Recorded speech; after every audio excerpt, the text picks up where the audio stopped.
बनाया था common mistakes Indians make. ये उसी वीडियो का पार्ट 2 है। उस वीडियो को बनाने के बाद मुझे लगा कि कुछ और इश्यूज हैं जो हमें एड्रेस करने चाहिए, जो हमें आपके साथ डिस्कस करने चाहिए। और भी कुछ मिस्टेक्स मैं देखती रहती हूँ, तो वोकैबुलरी से रिलेटेड, ग्रामर से रिलेटेड कुछ और इश्यूज हैं जो आज हम डिस्कस करेंगे। एक्चुअली हम एक लंबा वीडियो बनाना चाह रहे थे, बट हमारी कुछ फाइल्स करप्ट हो गई, तो ये पार्ट 2 है हमारे उस वीडियो का। और इस वीडियो को फॉलो करेगा एक और पार्ट 3, जिसमें हमारी वो जो करप्टेड फाइल्स हैं उनको ठीक करके और दोबारा रिकॉर्ड करके हम फिर डाल रहे हैं। देखिए, सबसे पहला है रिवर्ट बैक। रिवर्ट बैक का मतलब होता है किसी को रिप्लाई करना, जवाब देना, या फिर अपनी ओरिजिनल या पिछली स्टेट में वापस चले जाना, पिछली स्थिति में वापस चले जाना। ठीक है। अब देखिए, रिवर्ट बैक का कोई सेंस नहीं होता, क्योंकि रिवर्ट अपने आप में बैक उसमें शामिल है। ठीक है। She will revert by email soon, ये ठीक है, लेकिन ये गलत है। She will revert back by email soon, ये मैंने कई बार गलती करते हुए देखा है। तो आपको याद रखना है कि रिवर्ट बैक कुछ नहीं होता, रिवर्ट होता है। रिवर्ट अपने आप में बैक ही है। इसी तरह से return back, she will return back in some time, वापस आना, रिटर्न माने वापस आना। She will return in some time, वो सही है, बैक की कोई ज़रूरत नहीं है। अभी कुछ देर पहले मेरे एक स्टूडेंट ने मुझे मैसेज किया, I can't attend the class due to father health. है ना, ये गलती भी बहुत बार करते हैं। देखिए, I can't attend the class due to my father's health. एक तो माई लगना ज़रूरी है, फादर हैं तो किसके फादर हैं, किन के फादर हैं, ये बताना ज़रूरी है। और एक अपोस्ट्रोफी एस लगाना भी ज़रूरी है, क्योंकि हम किसकी हेल्थ की बात कर रहे हैं, हम फादर की हेल्थ की बात कर रहे हैं।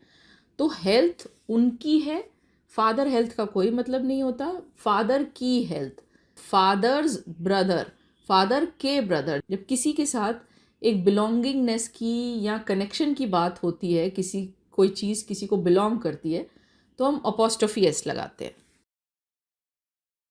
नेक्स्ट है, कई बार मैंने ये गलती देखी है, एडवाइजेस, इंफॉर्मेशंस। देखिए, एडवाइस का मतलब होता है, ये एक नाउन है। कई बार मैंने देखा है कि इनको प्लूरल फॉर्म बना के, एस लगा के प्लूरल सा फॉर्म बना के यूज़ करते हैं बहुत से लोग, या कई बार मेरे स्टूडेंट्स भी ये गलती करते हैं। एडवाइस का मतलब होता है एक सजेशन या एक ओपिनियन।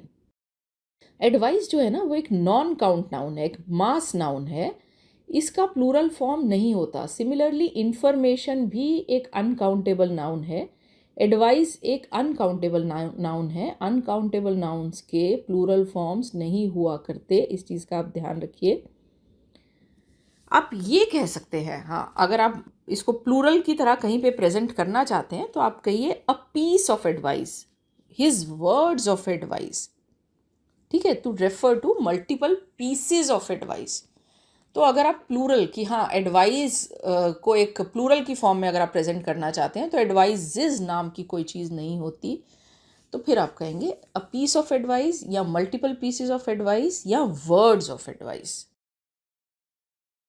इसी तरह से देखिए, एन एडवाइस नहीं होगा। अगर कोई नाउन अनकाउंटेबल है तो मतलब वो अनकाउंटेबल है, ना उसका सिंगुलर होता है ना प्लूरल होता है। इसीलिए जब आप इसे कहीं यूज़ करेंगे तो एन या अ का यूज़ भी नहीं करते आप ये नहीं कहेंगे एन एडवाइस। ठीक है, ना प्लूरल फॉर्म में एस लगा के इसका प्लूरल बनाने की कोशिश करेंगे, ना अ एन लगा के इस तरह के नाउन्स के साथ आप उनको सिंगुलर शो करने की कोशिश करेंगे। इसी तरह से कुछ अनकाउंटेबल नाउन्स हैं, water, sand, sugar, salt, rice, T, coffee. T को भी आप काउंट नहीं कर सकते, आप कहते हैं a cup of tea, little tea, some tea. Generally आप टीज नहीं कहते। तो अनकाउंटेबल नाउन्स को कैसे यूज़ करना है ये आपको पता होना चाहिए, और कौन कौन से अनकाउंटेबल नाउन्स हैं वो भी आपको पता होना चाहिए। एक और गलती मैंने देखी है, a one, I want a one new pen. ये कई बार मैंने सुना है, ये गलत है बिल्कुल। देखिए, अ या ए, जो भी आप इसे कहना चाहते हैं, और वन, दोनों ही इस बात को दिखा रहे हैं कि पेन जो है, न्यू पेन सिंगुलर है, एक पेन है। तो आपको दोनों वर्ड्स का जब एक आर्टिकल का यूज़ करते हैं और फिर वन का यूज़ करते हैं तो मतलब एक रेपिटेशन आ जाती है यहाँ पे। आपको बात रिपीट करने की ज़रूरत नहीं है। I want a new pen, मुझे एक नए पेन की ज़रूरत है। नेक्स्ट मिस्टेक है टेल टू हिम। टेल के बाद टू का इस्तेमाल, देखिए टेल के बाद टू का इस्तेमाल इस तरह से नहीं होता। Tell to me about your family ये गलत है। Tell me about your family ये ठीक है। टेल मी, टेल के बाद देखिए मी एक इनडायरेक्ट ऑब्जेक्ट है और योर फैमिली एक डायरेक्ट ऑब्जेक्ट है। He told us a new लाई, उसने हमें एक नया झूठ बताया। He told to us a new lie ये इनकरेक्ट है, ये गलत है। He told me a joke ठीक है। He told to me a joke ये गलत है। देखिए he told a joke to me, हाँ ये आप कह सकते हैं। He told a joke to me, आप इस सेंटेंस को देखिए। He told me a joke, अगर ये पहले आता है तो मी के साथ टू लगेगा। He told me a joke में दो ऑब्जेक्ट्स हैं इस सेंटेंस में। मी एक इनडायरेक्ट ऑब्जेक्ट है और joke, a joke direct object है। देखिए अगर आपने ऑब्जेक्ट्स और के बारे में पढ़ा है तो फिर आप ये जानते होंगे कि अ जोक डायरेक्ट ऑब्जेक्ट है और मी इनडायरेक्ट ऑब्जेक्ट है। अगर इनडायरेक्ट ऑब्जेक्ट पहले आता है तो फिर टू का इस्तेमाल नहीं होगा, पर टू का इस्तेमाल होगा अगर डायरेक्ट ऑब्जेक्ट पहले आता है। He told a joke to me, हाँ यहाँ पर इस केस में टू मी ठीक है।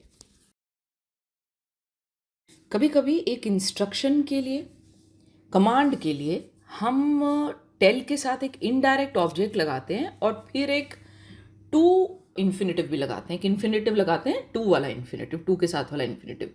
ऐसे केसेस में हम से का इस्तेमाल नहीं करते, इस चीज को आप ध्यान रखिए। They told us to come back the next day, they told her to wait, they told us to come back, they told us to stand up, they told their children to behave properly.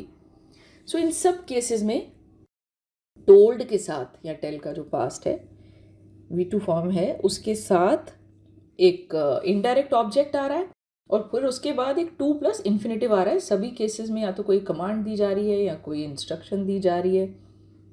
तो इस तरह के sentences में भी मैंने इक्का दुक्का बार देखा है कि लोग से का यूज करते हैं, which is not right.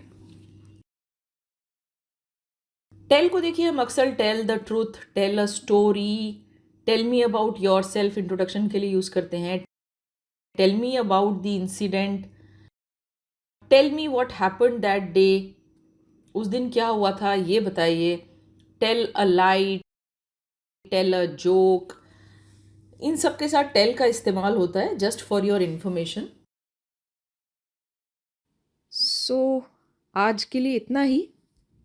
I am sure आज आपने कुछ इम्पॉर्टेंट लर्न किया है और कुछ गलतियां अब आप अवॉइड कर पाएंगे। यहाँ मैं आपको याद दिला दूँ कि हमारे चैनल पे इसके अलावा भी बहुत सा कंटेंट है, बहुत सा यूज़फुल कंटेंट है मुझे कहना चाहिए। हमने उस सारे कंटेंट को मल्टीपल प्लेलिस्ट में डिवाइड किया है। हम आपको ग्रामर और वोकैबुलरी सिखाते हैं।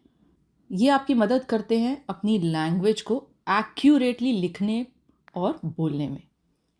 इसके अलावा हमारे चैनल पर ये प्लेलिस्ट है from novice to pro, building strong writing and speaking skills.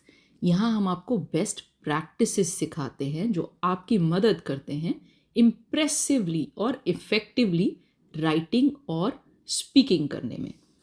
इसके अलावा हमारे चैनल पे पर्सनैलिटी डेवलपमेंट थ्रू कम्युनिकेशन करके एक प्लेलिस्ट है।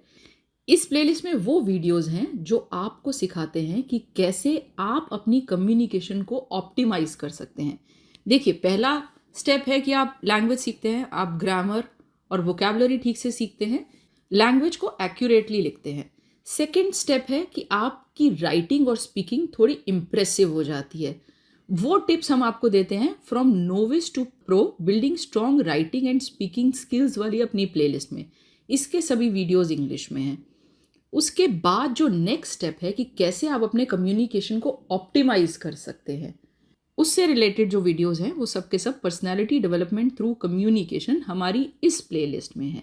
ऑप्टिमाइज करने से मेरा मतलब है कि आप अपनी कम्युनिकेशन स्किल्स की मदद से एक पर्टिकुलर सिचुएशन में से बेस्ट आउटपुट निकाल सकते हैं। ये प्लेलिस्ट आपको सिखाती है कि कैसे आप अपनी पर्सनल लाइफ को पीसफुल और प्रोफेशनल लाइफ को पीसफुल करने के साथ साथ उसमें ग्रोथ इंश्योर कर सकते हैं। इसके अलावा आपको हमारे चैनल पे आइल्स से रिलेटेड बहुत सा कंटेंट मिल जाता है। आप अभी जाइए और हमारी इन प्लेलिस्ट को ब्राउज कीजिए।